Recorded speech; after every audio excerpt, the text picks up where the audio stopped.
Tema obrolan kali ini sambil menunggu hujan reda. Setelah hujan reda, melakukan aktivitas kegiatan lagi, nyangkul buat bikin lubang tanam, buat perangi bisa, buat semangka bisa, buat apa lagi, melon bisa. Apa yang bisa ditanam ya? Apa yang bisa ditanam ya. Yang bisanya kan yang pastinya bisa menghasilkan. Kalau yang bisa menghasilkan apapun. Ini rencananya Bang, berapa hektar Bang yang akan ditanam nih? Ya, nggak muluk-muluk lah, paling ada 1 hektaran. Oh, 1 hektaran ya. Ini tanah mineral ya, bukan tanah gambut. Bisa dilihat sendiri. Tanah mineral, tanah hitam, tanah gembur. Dicangkulnya nyaman, tidak keras. Empuk pokoknya. Empuk lah pokoknya. Empuk. Sudah pernah dibajak oleh pembajak sawah ya, bukan pembajak laut ya.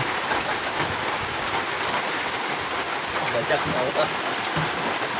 Pertama yang dilakukan misalnya nih ada orang pendatang ataupun orang luar yang mau datang ke Kalimantan Barat ini, biasanya sebelum mereka bisa bercocok tanam, sebelum mereka bisa berusaha di sini, sebelum mereka bisa mendapatkan rezeki di sini, langkah pertama apa yang harus dilakukan oleh orang perantau ini, Bang?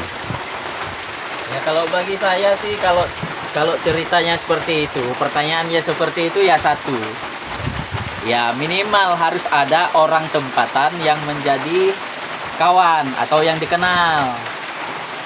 Nah, itu salah satunya. Lalu kalau udah ada yang dikenal, biasanya kalau memang punya niat, ya kemungkinan besar kalau tertarik ya di sini lumayan tanahnya lumayan bisa mendukung untuk ya kalau sekedar berkebun, bertani ya sangat mendukung.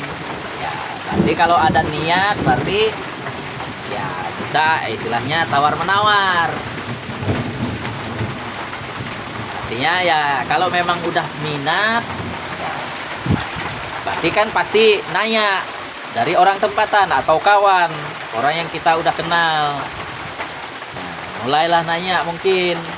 Nah, titik yang kita kira minat, nah, bisa ditanya-tanya. Biasanya kalau orang tuh udah kenal, kita ada akrab, biasanya ya mau juga dia ya berbagi istilahnya kan. Tapi untuk penduduk tempatan sendiri sini biasanya welcome, terbuka, atau sedikit protected ataupun curiga terhadap seorang pendatang. Ya sebenarnya kan sifatnya manusia kalau menurut saya enggak seperti itulah. Kalau sifatnya manusia ini kan gini, intinya datang dengan niat yang baik, ya pasti diterima dengan baik. Nah itu aja intinya. Kalau datang dengan maksud tujuan yang merugikan orang tempatan, ya kemungkinan besar ya nggak akan bisa bertahan lama di sini. Salah satu contoh saya yang lagi ngomong nih. Kalau memang datang niatnya baik, saya bisa senyum lebar. Tapi kalau seandainya saya kan tahu juga gerak-gerik orang yang mungkin hanya manfaatin kita atau mungkin mau datang bodoh-bodohin kita, ya itu nggak laku. Jujur aja di sini nggak laku. Nah itu. Berarti kalaupun ada niat perantau dari Pulau Jawa, Pulau Sumatera, Pulau NTT, NTB, Bali, dan sebagainya, yang penting KTP-nya Indonesia, ibarat kata warga tempatan di sini menerima welcome dengan catatan ya datang ke sini secara baik-baik gitu kan, pamit, apalagi di sini ada kawan, ada saudara, itu lebih cepat beradaptasi biasanya ya. Ya intinya gini, yang pastinya kalau bisa ada kontribusinya untuk, kalau biasanya pengalaman saya karena saya kan asli orang gunung, asli orang tempatan. Jadi menurut saya ya kalau umpamanya ada kawan-kawan yang pingin memiliki usaha atau punya kebun di sini, saya pikir kalau dia punya kontribusi untuk apa namanya daerah tersebut, ya saya pikir orang akan mendukung. Jadi tidak ada yang dikhawatirkan. Terus untuk potensi dan peluang di sini, di Kalimantan Barat ini khususnya, kalau seorang perantau, maaf kata seperti saya lah dari Jawa kan, datang ke sini sebatang kara, cuman modal pas-pasan, modal nekat, modal tekad, modal niat, tanpa ada modal uang, kira-kira datang ke sini bisakah bertahan hidup atau bisakah sejahtera di sini? Kembali ke bawaan pribadi. Kalau menurut saya kembali ke pribadi lagi, kan intinya kita gini, kita hidup sebagai manusia ini kan ya niatnya kan demi kelangsungan hidup.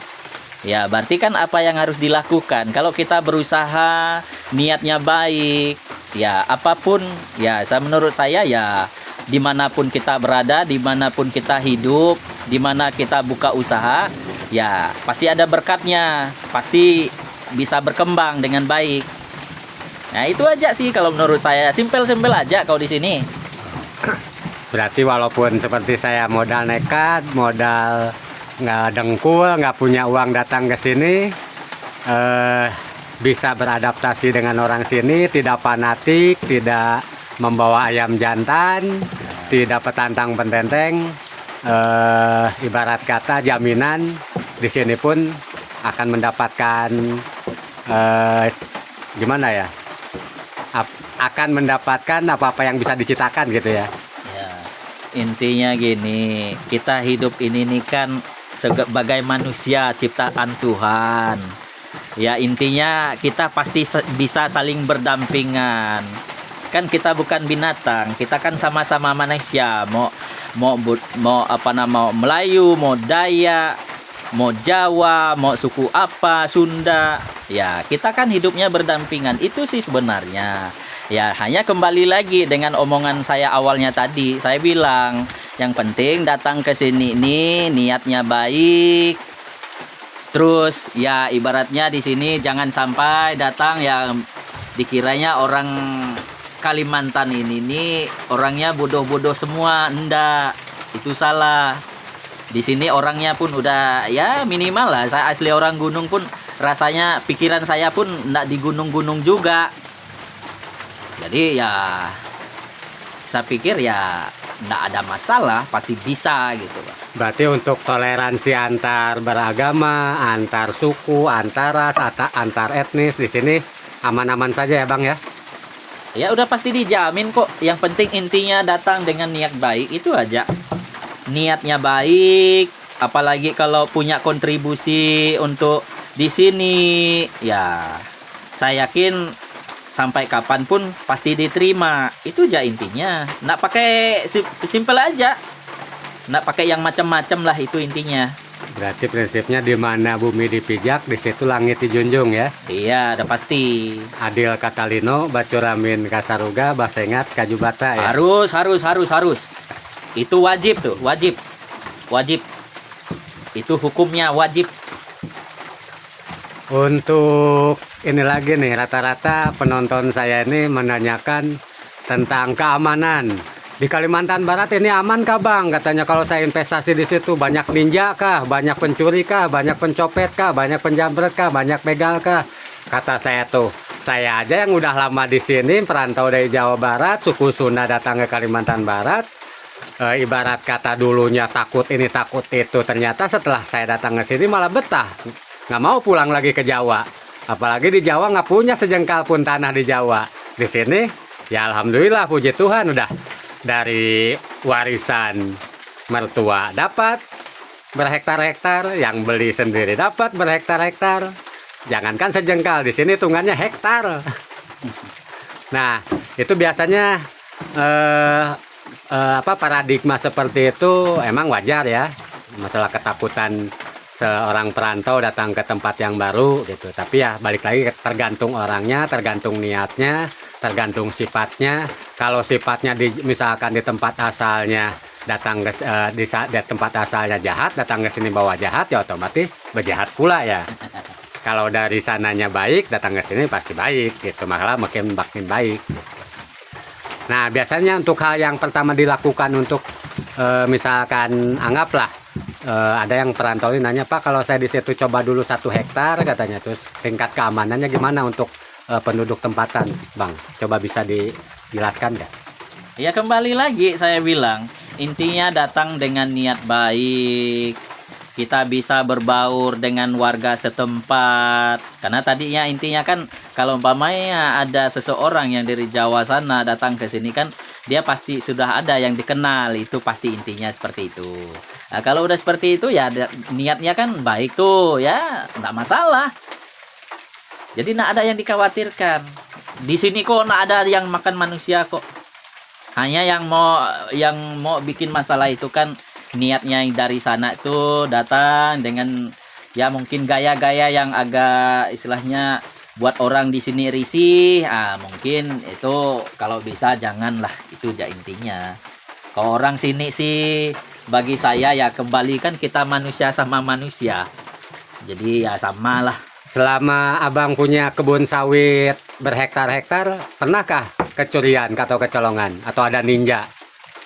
Kalau ninja ini kalau di film-film sih biasa ada sih. Tapi di kampung saya sih sampai hari ini sih ya puji Tuhan nggak pernah ada. Ya kembali lagi. Kalau menurut saya kembali lagi. Saya buka usaha, saya nggak pernah merugikan siapapun. Jadi ya orang pun mikir, ya berkat saya ya tetap ada, ya nggak ada yang mungkin ganggu lah. Itu aja intinya.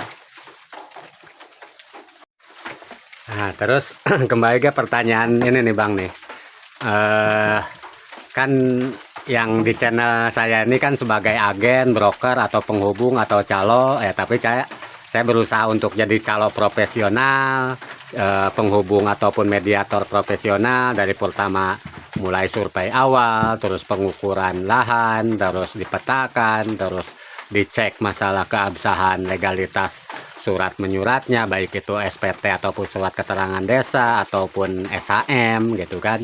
Nah, menurut Abang sendiri dengan kehadirannya saya sebagai mediator di sini, untuk imbal baliknya terhadap si pemilik lahan yang tidak memiliki akses ataupun jaringan ataupun link ataupun channel YouTube, itu menurut Abang sendiri gimana nih? Ya maksud yang apanya tuh? Nah, saya sebagai mediator penghubung antara si pihak penjual tanah dengan si pembeli tanah untuk di Kalimantan Barat ini, Bang. Yang apanya tuh? Yang maksudnya? Jadi sama-sama diuntungkan kah atau aja saling menguntungkan atau hanya saling memanfaatkan gitu? Oh, seperti itu. Ya, pertanyaannya itu sebenarnya simpel aja. Yang namanya kita hidup ini nih kan ya nggak mungkin lah merugikan kawan, itu aja intinya. Jadi kalau udah istilahnya ya si umpamanya jual lahan lewat siapa ya pasti nggak ada lah yang merasa dirugikan, itu kebanyakan yang saya tahu. Artinya ya si pihak penjual dengan pembeli itu tuh kan ya biasanya sebelum ada istilahnya kesepakatan kan biasanya ya gimana untuk saya kan ibaratnya saya dikasih ibarat minimal lah ucapan terima kasihnya kan seperti itu. Nah, itu aja sih. Rata-rata di sini untuk lahan kosong atau lahan bekas tempasan ladang lah, kisaran di harga berapa Bang di sini, Bang? Sekarang sih lihat titiknya yang sudah ada aksesnya itu main sekarang udah puluhan juta juga per hektarnya. Lihat aksesnya. Kalau dia belum punya akses ya kisaran masih belasan rata-rata per hektarnya. Jadi kalau yang sudah punya akses, yang lahan kosongnya itu kalau belum sertifikat itu biasanya ya variasi belasan sampai puluhan. Nah, itu aja sih. Oh, berarti pertama masalah akses jalan itu mengaruh ya ke harga. Terus kedua masalah legalitas surat, kalau SHM pasti 2 kali lipat 3 kali lipat dari SKT gitu kan. Ya, Kalau SKT otomatis harga di bawah pasaran gitu ya. Ya. Terus untuk keamanan di sini Bang, biasanya tanahnya di sini tumpang tindih atau bermasalah atau gimana biasanya? Biasanya kan kalau si pembeli itu kan pasti dibantu lah, si pembeli dengan si penjual ini kan pasti ada yang bantunya. Yang bantunya biasanya kan si pembeli itu kan biasa, wah mana apa eh, surat kepemilikan lahan nih kan. Nah, jadi pasti dari penjualnya itu kan pasti apa berbicara masalah, oh nih mungkin ada SPT ataupun ya sertifikat. Nah, kalau udah itu kan nanti larinya kan ya kita mau lihat yang ngeluarkan siapa, nanti pasti libatkan orang desa setempat. Nah, paling gitu aja sih. Jadi nggak ada yang dikhawatirkan. Kalau masalah tumpang tindih ya sebelum ada kesepakatan jual beli itu umpamanya dah telanjur, ibarat kata kan ada yang udah telanjur beli lalu bermasalah, itu sih ya jarang sih, karena pasti si pembeli kan pasti minta suratnya, sebelumnya kan berbatasan dengan si A, si B, si C itu tuh kan pasti dihadirkan juga, biasa nunjukin mana batas, titik-titik batas. Nah, terus saksinya kan biasanya dari desa, minimal dari desa. Kalau di daerah kami ini kan ya minimal kepala dusun. Nah, itu karena itu kan wilayah dia. Nah, udah kuat tuh. Kalau dari desa udah dari Pak Dusun bilang, oh ini enggak ada, memang enggak ada masalah, umpamanya dari lahan yang mau dijual, Dari pemilik batas-batas. ya dari pemilik batas-batas ya berarti enggak ada masalah. Kalau orang desa bilang enggak ada masalah ya tinggal dieksekusi. Berarti siapapun calon pembelinya, entah mau dari Sumatera, mau dari Jawa, mau dari Sulawesi, mau dari Bali, mau dari Papua, ibarat kata kalau beli di sini ya dipastikan kalau dibantu oleh penghubung atau mediator yang profesional yang tanggung jawab, bisa dipastikan aman ya sampai pemberkasan, sampai balik nama, sampai akad belinya ya. Lo kan pertanggungjawaban si penghubung ini kan ke pembeli dengan penjualnya ini kan pasti melibatkan orang desa. Kalau melibatkan orang desa kan artinya apa? Legalitasnya itu kan ya siapa lagi yang bisa ngelangkah, itu wilayah dia. Kan gitu. Jadi ya kalau udah istilahnya udah dibuat seperti itu ya nggak ada masalah. Berarti yang siapapun yang belinya ya nggak akan ada masalah ke depan. Hanya paling yang kalau ada masalah ke depan, kalau kayak sekelas PT buka perkebunan sawit ya itu biasanya yang sengaja buat masalah itu kan dari PT-nya juga, yang ibaratnya ndak betul-betul menguntungkan desa setempat atau orang tempatan, jadi merugikan malah. Paling itu aja. Tapi kalau perorangan kan ndak, beda dia ya, nggak akan ada masalah lah, kecuali dia sendiri yang buat masalah ya pasti bermasalah gitu Bang. Kalau dia nggak buat masalah ya ndak lah, karena itu hak dia. Orang di sini pun ibaratnya hak orang ya tetap hak orang, nggak akan ada yang berani ganggu, karena secara hukum dia udah ibaratnya udah dikuatkan dari desa setempat. Apalagi kalau dia udah megang sertifikat ya orang sangat ngerti. Orang nggak sekolah sekalipun orang dah ngerti masalah aturan-aturan yang kepemilikan lahan. Itu aja sih kalau di sini ini. Berarti nanti untuk memastikan, misalnya biasanya kan di sini kalau bentuknya SPT atau surat keterangan desa main global, misalnya di surat SPT tercantum 10 hektar. Terus ternyata setelah diukur cuman ada 8 hektar atau 6 hektar atau 7 hektar, ada kekurangan. Nah, biasanya penyelesaian perselisihannya bagaimana, Bang? Oh kan gini, kalau pembeli ini kan itu kan lebih ke pribadi. Sekarang kan gini, ya namanya orang ngukur manual, tarik meter itu kan beda. Jadi biasanya enggak pernah ada sih masalah, mamanya di situ kan ukurannya kalau di SPT-nya mamanya 1 hektar, ternyata ukur pakai GPS mamanya selisih ya. Ya enggak pernah juga saya yang sampai ribut. Ya paling ya Ibaratnya gini, pembeli umpamanya, oh saya maunya umpamanya kita sepakat umpamanya 1 hektar dengan harga sekian umpamanya kan. Nah, kalau memang kita acuannya ke apa namanya ke hitungan sertifikat ya hitungan sertifikat. Jadi nak ikut patokan ke SPT. Karena biasa kalau orang luar belinya kan dia nak akan mau kalau dia umpamanya hanya berupa SPT. Dia mintanya pasti yang sertifikat. Untuk potensi nanti misalnya ada dari perantauan datang ke sini, yang potensi paling menjanjikan lah di Kalimantan Barat ini apa? Apa bidang perkebunan kelapa sawit kah, ataupun hortikultura kah, atau padi kah, atau sahang kah, atau jagung, atau apa di sini nih? Ya kan kembali lagi, yang namanya kita mau buka usaha ini nih kan tergantung yang mau buka usaha. Umpamanya si A dari Jawa sana datang ke sini nih, hanya ada lahan 1 hektar. Ya nak mungkin lah kalau cukup untuk buka lahan sawit, kan itu intinya. Nah, berarti yang bisa, yang mungkin ditanamnya itu ya mungkin ya perkebunan. Perkebunannya itu tuh kan mungkin dari buah-buahan atau sayur, nah, paling itu. Tapi kalau dia bisa main berapa hektar ya mungkin sawit boleh lah. Berarti kalau untuk sawit minimal di angka 5 hektar cukup kah bagi perantau ke sini? Kalau perantau itu kan lihat juga perantaunya yang gimana.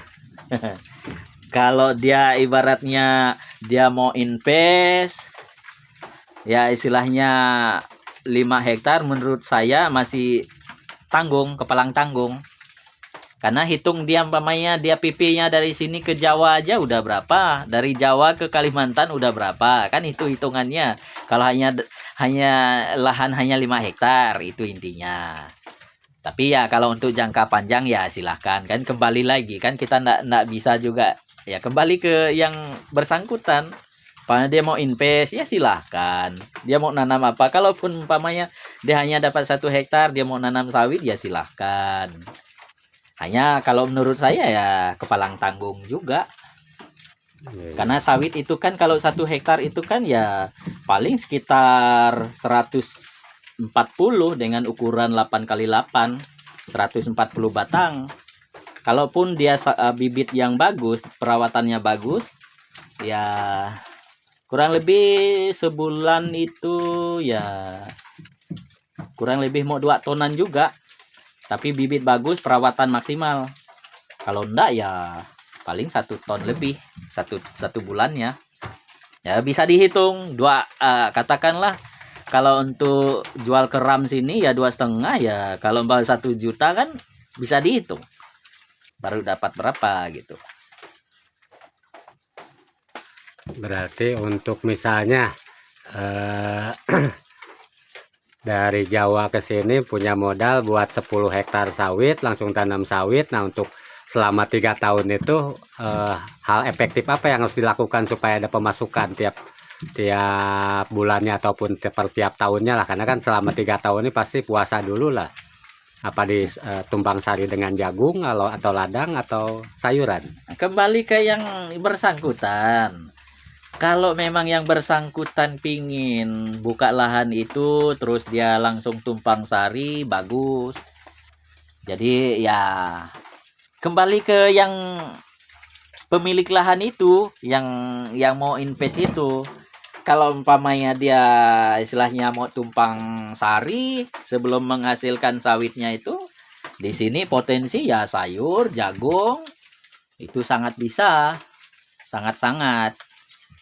Ya tinggal kembali aja, ibaratnya dia betul serius berarti harus punya karyawan di sini, harus buat semacam campnya juga di situ.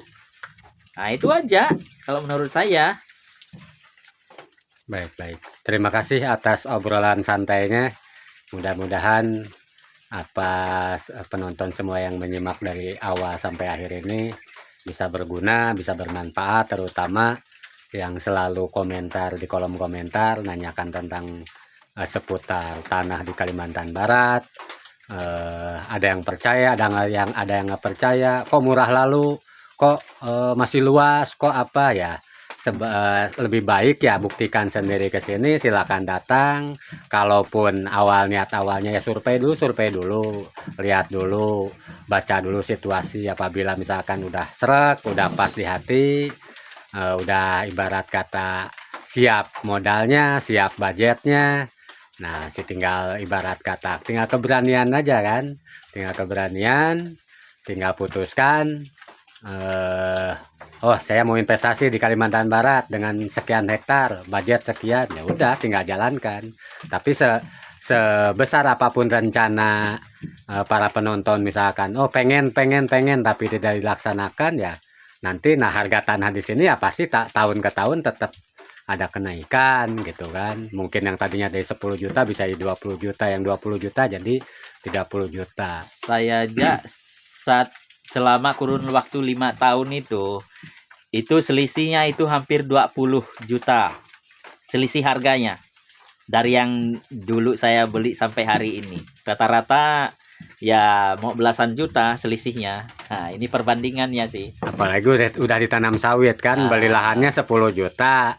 Modal tanam bibit dengan peliharaan anggaplah 20 juta ya 30 juta, pas giliran dijual udah produksi udah langsung naik ke 100 juta kan, udah berkali-kali lipat gitu.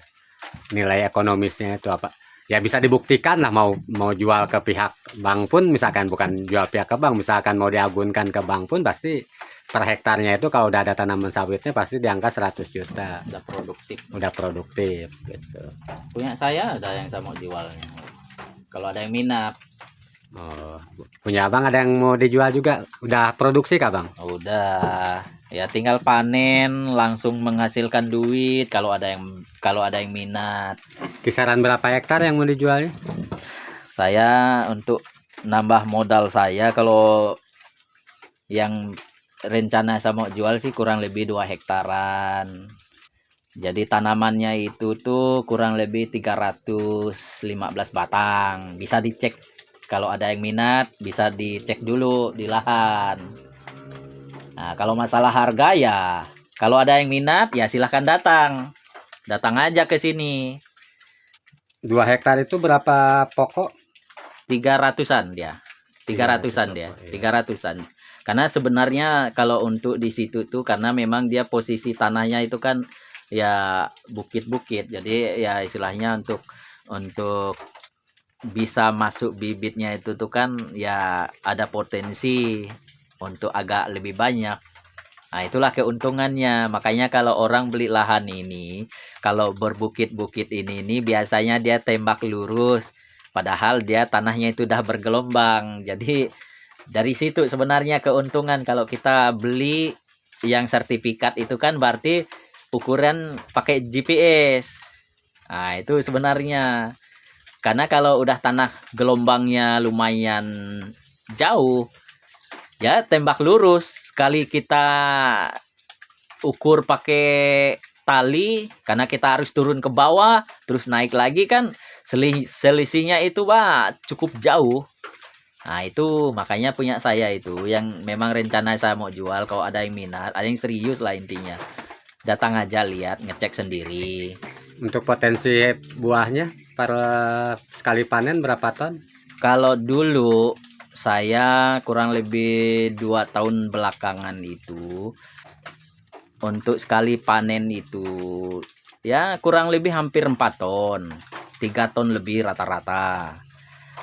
Hanya memang waktu itu perawatan itu sangat-sangat maksimal. Pakai pupuk pun pupuk bukan yang subsidi tapi yang non subsidi, itu pupuk mahal semua di atas 500, rata-rata 6-700 yang saya pakai. Nah, kalau untuk kisaran untuk sekarang ya rata-rata sekali panen itu sih 2 tonan, kadang 2 ton lebih. Nah, kisaran itu aja sih target tonase yang saya dapat tiap kali panen. Nah, kalau dimaksimalkan lagi perawatannya ya di atas itu udah pasti. Untuk akses jalan bagus? Kalau untuk akses jalan itu masih bisa lah dijangkau dengan mobil, itu intinya. Karena kalau berbicara lebih panjang lebarnya ya kayaknya enggak puas. Jadi kalau ada yang minat ya datang aja ngecek sendiri, kan bisa lihat. Nah, itu. Masalah harga bisa dibukakan sekarang.